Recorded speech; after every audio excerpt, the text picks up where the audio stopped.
Hey, what's up, guys? How y'all doing today? Well, baby, if you are Roger Bonds, you are letting that chopper sing. And I think you're also hinting to this. So, guess who else might be testifying for the feds? Yeah, Diddy. You got 99 problems, but Cassie ain't the only one. Y'all, Roger Bonds is coming out and being very vocal about the things he saw, witnessed, and heard with Diddy, Cassie, Kim, and whoever. Misa and everybody. Now, why is that so interesting? Because you remember, myself included, was very critical of Roger Bonds and the way he kept flip flopping, saying he was going to expose Diddy, then not, then saying he ain't never seen nothing. And it's not. Well, now Roger Bonds is coming out and he is saying it with his chest.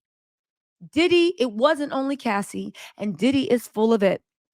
And y'all, people are saying the reason he is doing that is because we can expect another person to testify for the feds when Diddy's time comes. Now, mind you, the feds aren't going for a DV case with Diddy. They want blank trafficking. They want rug trafficking. They want pow pow trafficking. Yes, we're talking around the algorithm.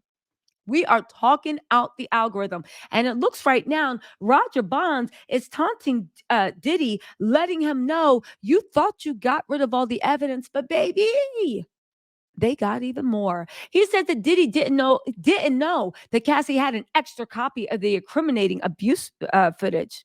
The surveillance video released last week shows Diddy assaulting his then girlfriend Cassie in the hotel in 2016. Now, he said that Diddy didn't know this. And he also went on to say he know those cameras was there, but of course, as we heard, Diddy came back to the hotel and he paid to get the footage, but didn't know, which Cassie said inside her complaint, that they gave her a copy of the footage also. Now, listen, right?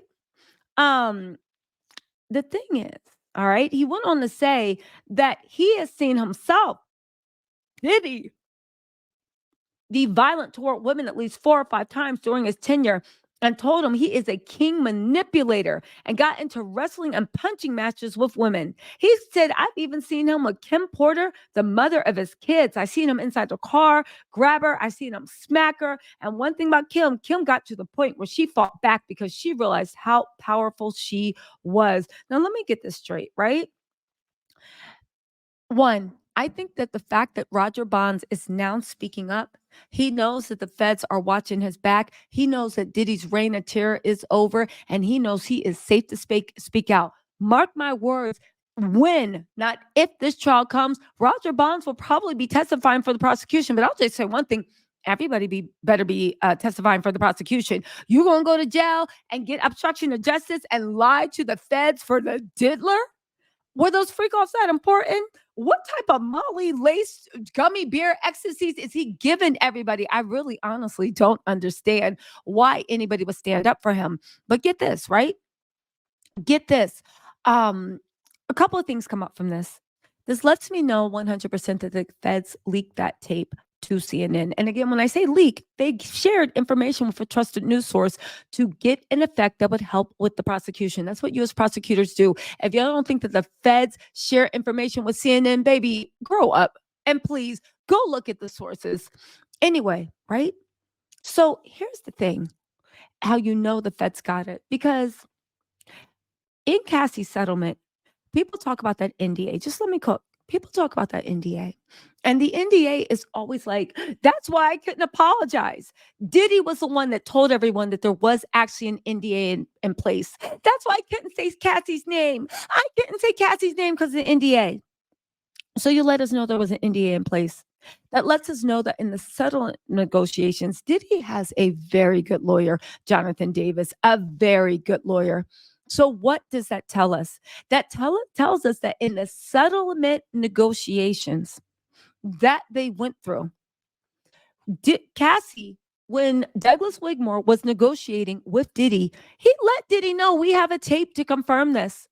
Because that's what a good lawyer would do. We have the tape. The same way Tyrone Blackburn came out and said, we have audio, visual, and everything to cooperate every single thing that Little Rod is saying. So let's go. Let's go. So in the negotiations, you wouldn't just tell Cassie she has to keep her mouth shut.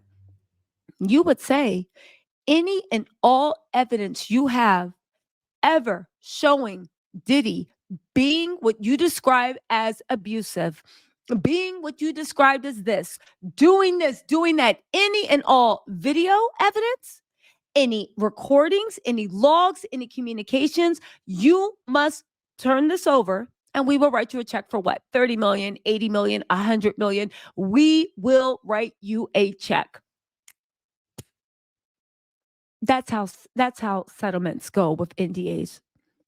And get this, even if Cassie had that tape, she would have to turn it over because he's buying it from her. She would have to turn that over.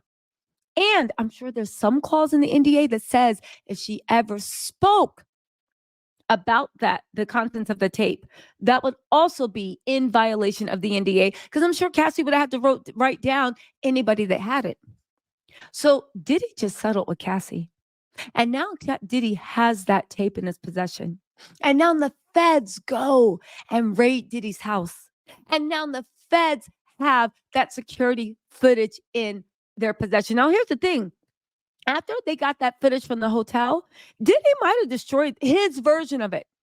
Right? Y'all won't catch me. Ripped up that tape, CD, whatever they gave it to him for, ripped up the electronic thing, had them sign an NDA, the hotel, saying that they would destroy all evidence from it.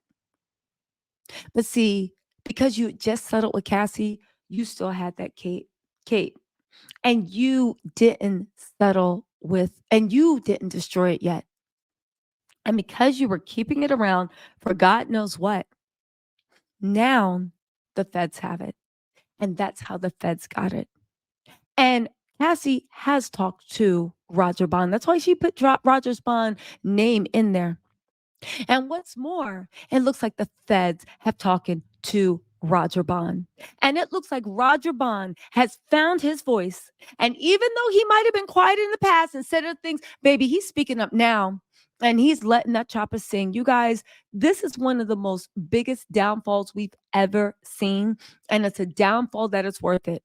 So the feds got Cassie. The feds got Rodger Bond. The feds probably got Tiffany Red. I did a live with Tiffany Red yesterday. She didn't talk about the feds, but she did give us a lot of insight into Diddy and Cassie's relationship. She was with them for 2 years and witnessed it all. And I'm telling you, we see why she is a Grammy-winning songwriter because Mama has a way with words. Go ahead and check that live out when you get a chance. It's hit the replay, gang. But back to the subject, you guys, the Diddler's time is coming. And there is not a podcaster, there is not a grubby human being, there is not anybody on the manosphere that can save Diddy. And if he thinks that we don't see what they're doing, trying to unite all the podcasters, baby, they got another thing coming on the ones and the twos. You guys, listen, we are following the story. The feds are going to bring Diddy to justice. We will cover the trial live. I'm thinking about even starting a little podcast. There are more lawsuits coming out.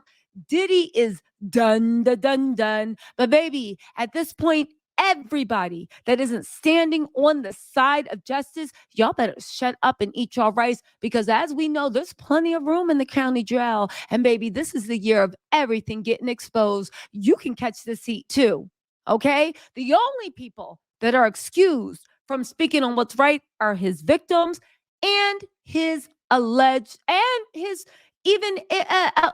victims. So unless you have dated Diddy, or you are close friends with someone that actually dated Diddy and had appeal, everybody else needs to come and speak out.